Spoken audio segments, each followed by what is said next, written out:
the Executive Director of the Sioux Falls Sports Authority. That is Thomas Lee. Thomas, just an opening comment if you would. Yeah, thank you. It's great being here. Being 6 months new to Sioux Falls, I'm really looking forward to seeing this. I've heard all about it, so I'm looking forward to actually seeing it in action. Our staff's ready to work, our volunteers are ready to work, and I know this community is ready for this edition of this Sioux Falls tradition to take place. Thank you. All right, the Deputy Commissioner of the Summer League is Mindy K. Larson. Mindy? Thanks so much for coming out today. We're so excited to get this kicked off. My very first stint as tournament director was in 2009 when we came to Sioux Falls, so it's been so exciting for me to see this grow and flourish and just become a bigger and bigger stage for our student athletes to perform, and we appreciate the support. And your party host for the weekend, Commissioner Tom Duple. Thank you. Well, as Mindy said, she was here from the very first one.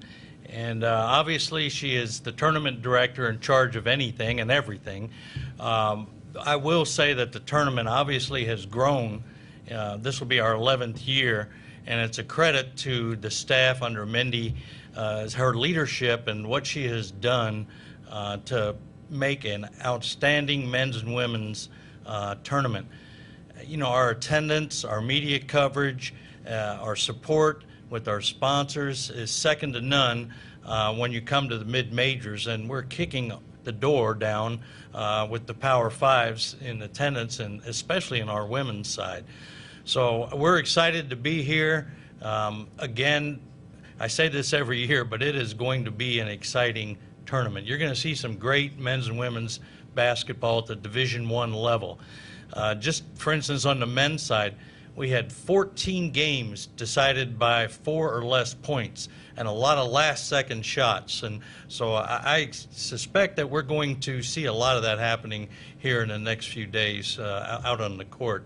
You know, and to have some nationally ranked teams as UST and SDSU are, it just brings us up to the whole nother level. The exposure that our league has gotten this year through those two teams has been phenomenal. We expect the tournament with everyone involved to be exciting, and we just appreciate everybody's interest. Thank you. All right, thank you. Any questions for Thomas or Tom or Mindy K? Are the teams here now? They're making their way. They should all be here officially by tomorrow. Is weather a concern as far as snow, the snowstorm this weekend and that kind of thing? They've all been monitoring it, so they've all kind of been adjusting their plans and watching it. So we're feeling pretty good that they should all make it here, and they've been in contact with us, letting us know how things are going. What kind of steps are going to be taken when the snow hits to kind of keep like the parking lots clear and that kind of thing for people to get in and out of the parking lots and that kind of thing? Maybe a Premier Center. Well, that's probably a Premier Center question, but I know if it comes down to it, we'll find some volunteers to make sure that people have access to the arena for sure.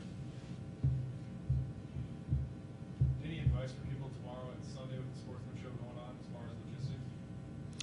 Well, this is something that we've had obviously in the past over the last number of years. We've had Sportsman Show, the outdoor show, etc. We've always been able to work together with them.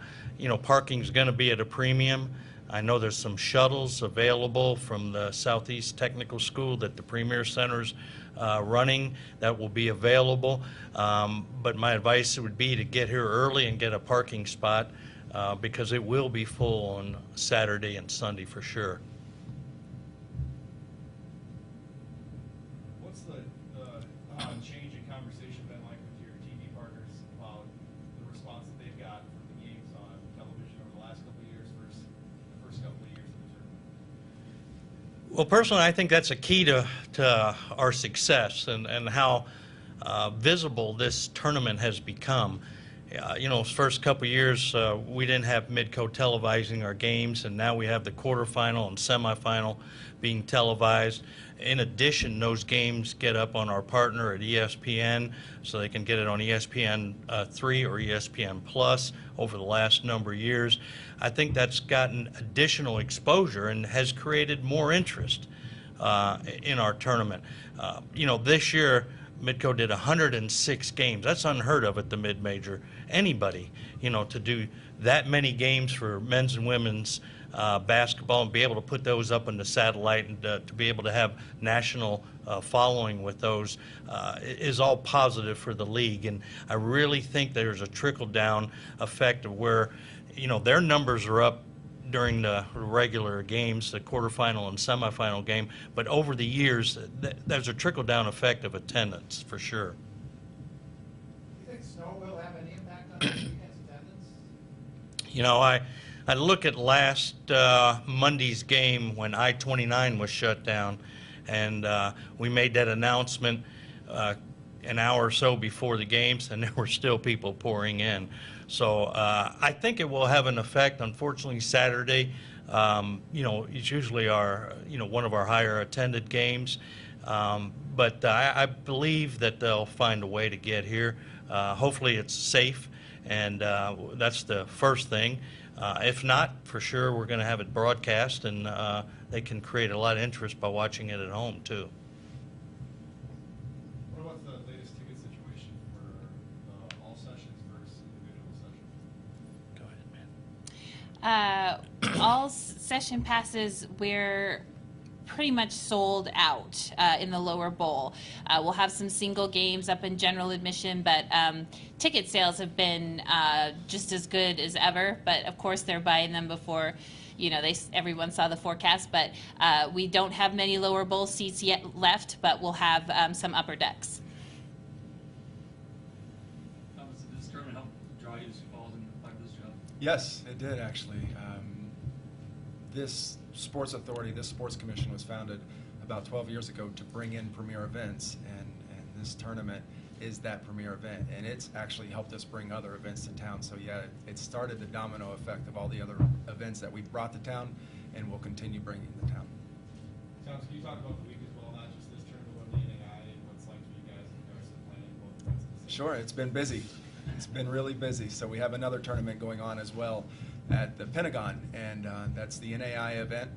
And we've got our staff and volunteers there as well. And then once Saturday comes, we'll do a little bit of swapping out from the NAI volunteers and staff will now come over here and start this tournament. So it's really just been a lot of coordination leading into this month, the past couple months, to make sure that everybody knows the role, when and where to be. And so far, it's gone flawlessly, and it will continue doing so. Do you anticipate the weather having to delay any start times or anything like that?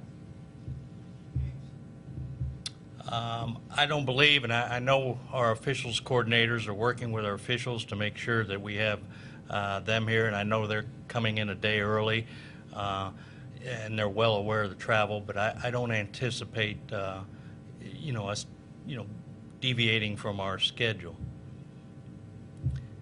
But I do have a good announcement to make today, and it's dealing with our men's basketball. Last year we had the start of our Western Athletic Conference and the Summit League and the Challenge. It was one game, either home or away, for all of our members, and we signed a 2-year contract with that. Well, today we're releasing that we're going to go in a showdown with the Summit League, or with the Horizon League. The Horizon League and the Summit League showdown, which will provide 2 games, a home game and an away game, the week before Thanksgiving. And that'll start in 2020 and run for the next 3 years. So we're excited about that. It provides our members with a home game and an away game against a Division I opponent. We're looking forward to that. We'll be doing matchups probably in June before the fall season starts. So that's a major emphasis that our coaches and athletic directors and senior women's administrators, we had this discussion in October that getting home games for some of our members was difficult, and we went to this challenge. We hope to expand and to be able to provide something for the women's in the future, but right now we're happy to announce that we're going to have a Horizon League, Summit League showdown. So we'll be sending that release out immediately after the press conference as well. Commissioner, how are discussions going with Augustana about possible Well, I don't have any with them. You know, we have not discussed, you know, membership at our joint council or our president's council either this fall. It's not on our agenda either for the president's council meeting in March. We continue to look at the landscape and continue to reach out and talk to various potential members or associate members in different sports, but we haven't had any discussion at our level. So who's expressed interest coming in for the major sports? Well, as my policy, we don't discuss membership. It's a presidential issue that I deal with them. I think it's not a good idea to talk about membership in a public way, either for the institution or for our members ourselves, and so I've always just let it go with that. Back to the decision to have that challenge against the Horizon League with the new net ratings and everything that they evaluate, like, is the idea to continue to expand those non-conference games against bigger D1 conferences in order to try to maybe someday find a Summit League team getting in at large bid? Right. And the way we're going to have, you're going to take the highest net ratings, you know, in the Summit League and Horizon League, and they'll be matched up. Now they'll be playing two games, so not against the same team. So that's how we'll do that, and so each team will have an opportunity to compete against someone that's really RPI or net rated equal. How's the move of the Summit League gone from Chicago to Sioux Falls? It's gone really well. We ended up having to get 6 new members out of 9. That's been great because we obviously we hit some home runs on some, you know, new staff. It's been a challenge to leave some old staff, not for various reasons, not making the move. But we feel we're so far ahead with our preparations for this tournament and working with our sponsors and working with the various media, including you know, all the games through Midco. It's been really advantageous, obviously, to travel, shorter travel distance to 5 of our members. Disadvantaged in some aspects of travel to our members flight-wise. It's a little bit longer flights out of Sioux Falls to some of our members. But overall, it's been just a great transition. We're in temporary office space. We hope to get into our new office space at the Sanford Sports Complex probably in September, October. Tom, what are the economic and social impacts of this tournament on our community?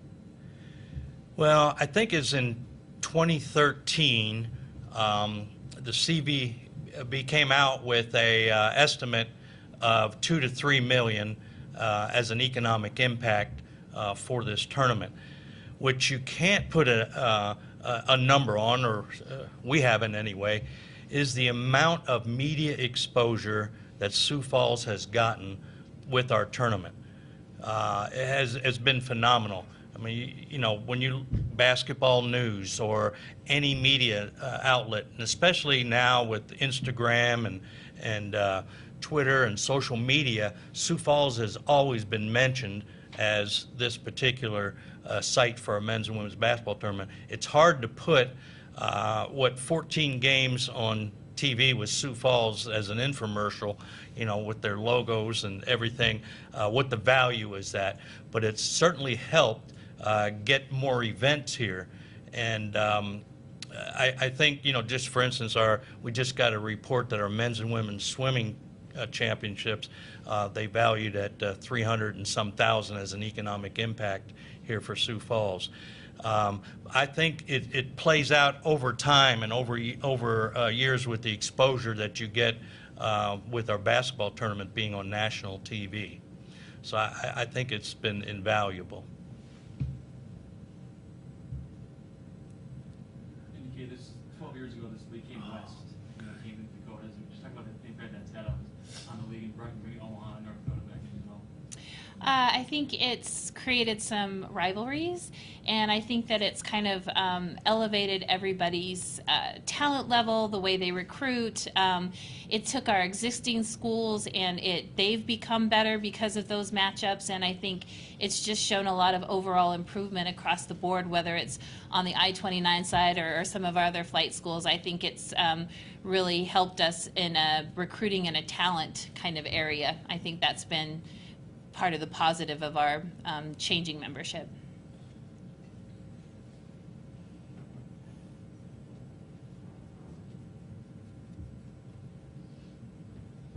Thomas, kind of follow up to the Tom and Des. What's it like having Sioux Falls all over the national landscape of this tournament? That's the point. That's the goal, is to bring in tournaments like this that are on TV, that have this national exposure. So the more Sioux Falls is spread around the country, the better. The more people that hear about us, that visit us, that's kind of the goal of what we do. Of course, we're trying to bring events in, but that's not just to put events in beautiful facilities like this, but it's to embrace our whole hospitality community, hotels, restaurants, things to do, and this does that. Visitors in town is what we're looking for.